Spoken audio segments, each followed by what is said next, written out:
BDR বিদ্রোহে জড়িত যারা তাদেরকে অনতিবিলম্বে বিচারের আওতায় নিয়ে আসতে হবে, বিচারের মুখোমুখি করতে হবে। ইতিমধ্যেই বিডিআর বিদ্রোহে যারা শহীদ হয়েছেন, যে সকল বীর সেনানী শহীদ হয়েছেন, জীবন দিয়েছেন, তাদের পরিবার পরিজন, আত্মীয় স্বজন, পরিবারের সদস্যরা গতকালকে প্রেস কনফারেন্স করে এই বিডিআর বিদ্রোহে যারা মূল আসামি বা জড়িত তাদের নামসহ তারা কিন্তু উল্লেখ করেছেন এবং সাংবাদিকদের প্রশ্নের উত্তর দিয়েছেন।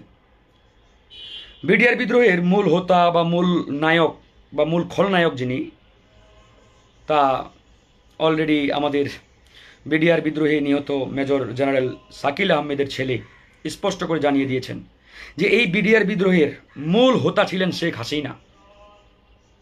তারপরে এই বিডিআর বিদ্রোহ ঘটিয়েছেন জেনারেল আপনার ওই শেখ সেলিম,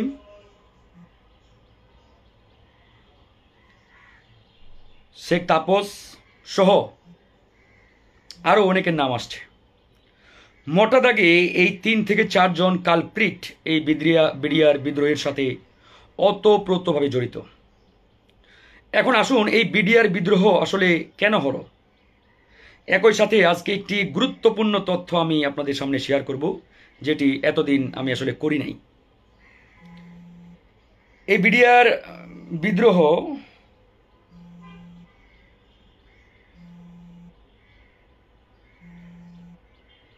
যখন হয়, তাদের মূল উদ্দেশ্য, মূল প্ল্যান যেটাই বলেন, সেটি হচ্ছে বাংলাদেশ সেনাবাহিনীকে ধ্বংস করা, বাংলাদেশের সশস্ত্র বাহিনীর যে মনোবল, যে মেরুদণ্ড, এটিকে ভেঙে দেওয়াই ছিল তাদের মূল প্ল্যান। এখন এই প্ল্যানটি তারা কেন নিলেন? কারণ অনেকেই জানেন যে আমাদের সীমান্তরক্ষী বাহিনী,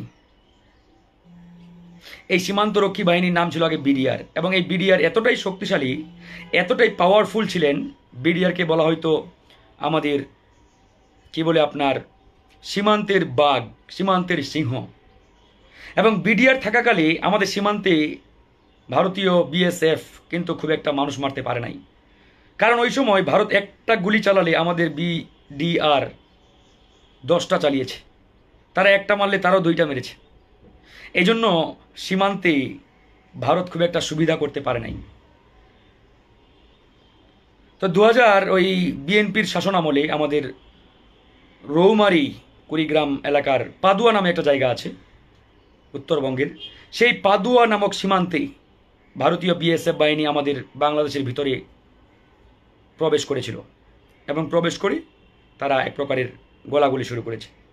তো তৎকালীন ওখানে যে বিডিআর ক্যাম্প, সেই বিডিআরের যারা সদস্য ছিলেন অল্প কয়েকজন, তারা সাথে সাথেই পাল্টা অ্যাকশন শুরু করে, এবং সেই অ্যাকশনে প্রায় শতাধিক বিজিবির সদস্যকে তারা হত্যা করে।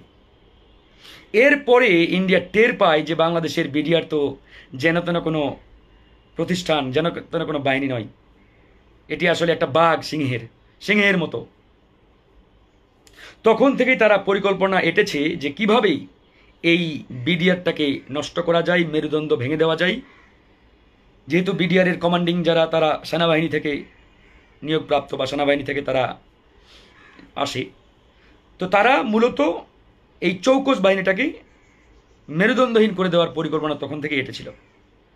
দীর্ঘদিন তারা পরিকল্পনা করে দেখলো এটা একমাত্র হাসিনার সাথে বা হাসিনাকে ক্ষমতায় এনেই সম্ভব, অন্য কোনো মাধ্যমে এটি সম্ভব নয়। তারপরের ইতিহাস সবাই জানেন, হাসিনাকে কিভাবে ক্ষমতায় এনেছে, ক্ষমতায় এনে কিভাবে পিলখানার হত্যাকাণ্ড ঘটিয়েছে। এই পিলখানা হত্যাকাণ্ডের মাধ্যমে আমাদের বাংলাদেশের যারা দেশপ্রেমিক অফিসার ছিলেন সেনাবাহিনীর, শতভাগ খাঁটি দেশপ্রেমিক, মেরুদণ্ড সম্পূর্ণ, এদেরকে তারা হত্যা করেছে, শহীদ করেছে। এর মাধ্যমেই মূলত আমাদের বিডিআরকে তারা এক প্রকারের কবর দিয়ে দিয়েছে। এরপরে নাম করলো বিজিবি। আর বিজিবি এখন সীমান্তের বিড়াল। ভারত পাখির মতো গুলি করে আমার দেশের নাগরিকদের মারে, আর এই ব্যাককল বাহিনীটা ফ্যাল করে তাকিয়ে থাকে বিড়ালের মতো। তো এই বাহিনী দিয়ে আমার সীমান্ত কতটুকু সুরক্ষিত, নিরাপদ, এটি সবাই জানেন।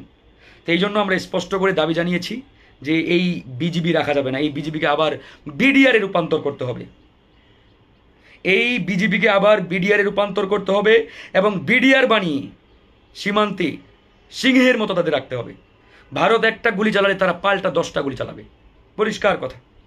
ভারত একজন বাংলাদেশের নাগরিককে মারবে, এরা পাল্টা 4 জনকে মারবে, কোনো ছাড় নয়, ছাড় দেওয়ার কোনো সুযোগ নেই। এটি আমাদের নিশ্চিত করতে হবে বন্ধুগণ। তো ইতিমধ্যে যেহেতু এই বিডিআর হত্যাকাণ্ডের মূল খলনায়ক, মূল আসামি খুনি হাসিনা, এটি বিডিআর হত্যাকাণ্ডে যারা শহীদ হয়েছেন তাদের পরিবারের সদস্যরাই পরিষ্কারভাবে জানিয়ে দিয়েছেন।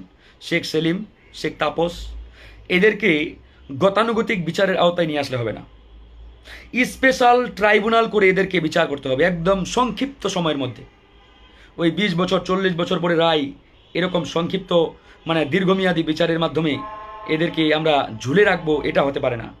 এদেরকে দ্রুত সময়ের মধ্যে শাস্তির আওতায় নিয়ে আসতে হবে এবং দ্রুত সময়ে কিভাবে এদেরকে শাস্তির আওতায় নিয়ে এসে আমরা শাস্তি দিতে পারি সেটি নিশ্চিত করতে হবে। এটি একদম পরিষ্কার আমাদের বক্তব্য।